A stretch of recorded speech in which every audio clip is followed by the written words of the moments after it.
Bonjour mes amis.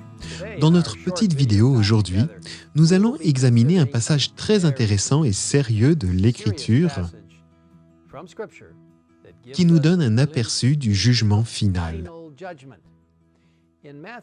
Dans Matthieu, chapitre 25, versets 31 à 40, on peut lire ce qui suit.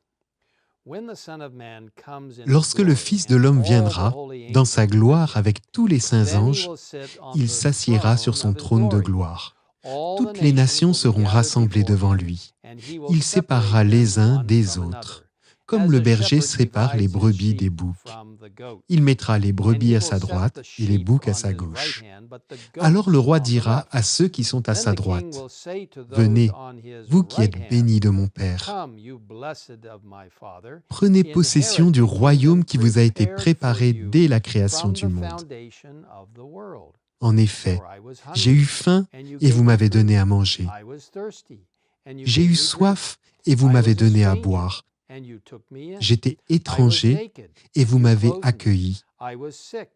J'étais nu et vous m'avez habillé. J'étais malade et vous m'avez rendu visite. J'étais en prison et vous êtes venus vers moi. » Les justes lui répondront, « Seigneur, quand t'avons-nous vu affamé et t'avons-nous habillé?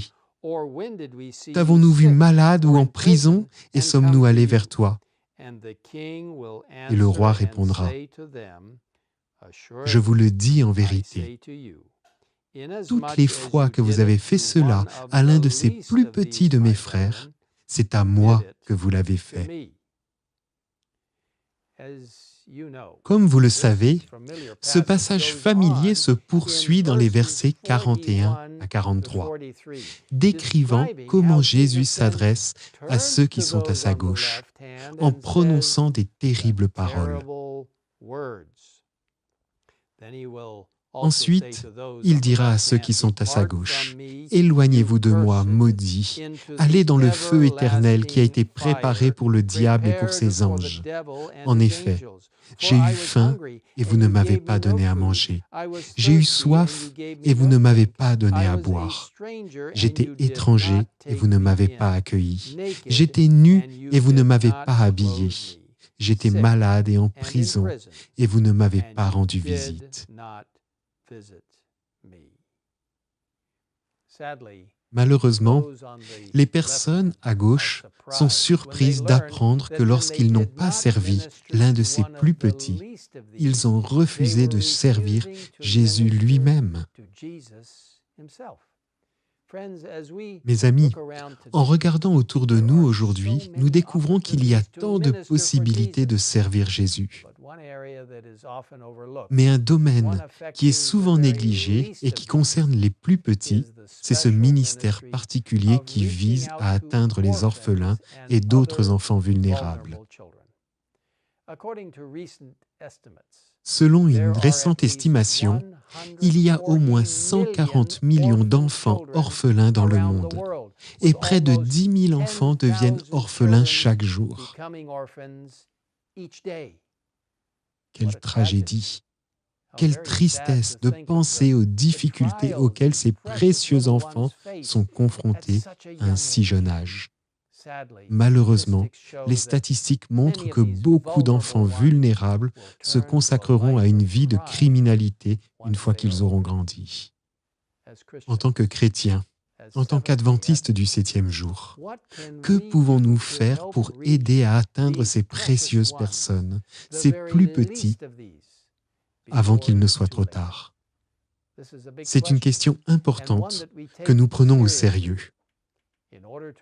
Afin de sensibiliser et d'encourager l'action, l'Église mondiale a désigné ce sabbat 21 novembre comme la journée mondiale pour les orphelins et les enfants vulnérables. Pour plus d'informations sur cette journée spéciale, consultez le site du ministère adventiste des besoins spécifiques que vous verrez en bas de l'écran. Vous trouverez ici des conseils et des possibilités pour vous impliquer dans ce ministère très spécial et important. Dans le livre Service chrétien, nous lisons cette belle et encourageante déclaration. Le Christ nous demande de porter des fruits, c'est-à-dire d'accomplir de bonnes actions, des paroles aimables et des actes de bienfaisance au profit des pauvres, des nécessiteux, des affligés. Lorsque nos cœurs sympathisent avec des personnes accablées par le découragement et le chagrin, lorsque nos mains soulagent les nécessiteux, habillent ceux qui sont nus, lorsque nous accueillons l'étranger, les anges s'approchent tout près de nous et le ciel accorde son approbation. Toute manifestation de justice, de miséricorde et de bienfaisance résonne au ciel en accents harmonieux. Du haut de son trône, le Père voit ceux qui les accomplissent et il les compte parmi ses joyaux. Chaque acte de bonté en faveur de ceux qui sont dans le besoin et qui souffrent est considéré comme ayant été accompli pour Jésus. Lorsque vous portez secours aux pauvres, que vous sympathisez avec les affligés et les opprimés, et que vous montrez de l'amitié à l'orphelin, vous entrez en communion étroite avec Jésus. Que Dieu bénisse chacun d'entre nous, tandis que par la puissance du Saint-Esprit, nous abordons ces plus petits avec amour et attention. Prions ensemble. Père Céleste, merci de nous permettre de participer au ministère du Christ pour atteindre les plus petits, les personnes qui sont dans le besoin.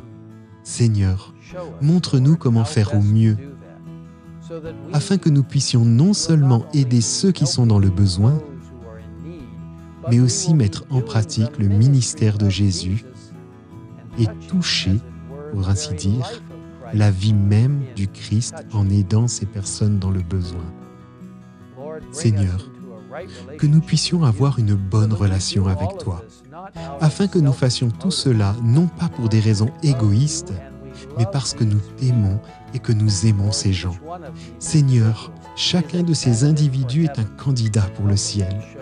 Aide-nous à montrer ton amour de façon puissante à ceux qui sont dans le besoin. Surtout, Seigneur, nous pensons aux orphelins, des milliers, des centaines de milliers, oui, des millions d'orphelins dans le monde entier. Qu'ils soient attirés vers toi par la gentillesse et les actes de foi et de générosité des membres de ton Église dans le monde entier. Seigneur, aide-nous à être comme toi et à montrer aux gens ton prochain retour. Nous te le demandons au nom de Jésus. Amen.